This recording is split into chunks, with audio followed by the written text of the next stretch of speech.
जमी बद को नहीं भाई हेला भगारी बड़ भाईर रफा चोटरे सान भाईर मृत्यु।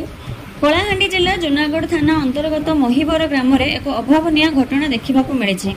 जमी बद को नहीं बड़ भाई श्री प्रेमानंद नायक उल्लेख बयस 48 निज रक्तर सान भाई श्री लिंगराज नायक कार्तिक बयस 45 को निज जमी भागबंटा को नहीं चाष करने निज जमी को जाइथिला बेले दुई भाई मध्य बचसा होइथिला।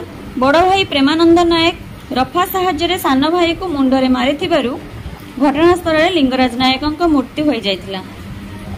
फल परिवार लोक खबर पाई पुलिस को जणाइबा परे पुलिस घटनास्थल में पहुंची मर्डर को काबू करथिला। जूनागढ़ आईआईसी शेषदेव बेहेरा, एसडीपीओ धर्मगढ़ डोलामणि भोई, जूनागढ़ एएसआई और साइंटिफिक टीम पहुंची तदंत करथिले। किंतु प्रेमानंद नायक मु मो सान भाई को मारी देइछि बोली पुलिस को जणाइथिले। प्रेमश्री नायक जूनागढ़ थाना रे मो स्वामी को मोर देढ़सुर मारी देइछि बोली केस रुजु करिसंती। फल पुलिस शव को जूनागढ़ डाक्तरखाना को पोस्टमार्टम पई पठाई जाइछि।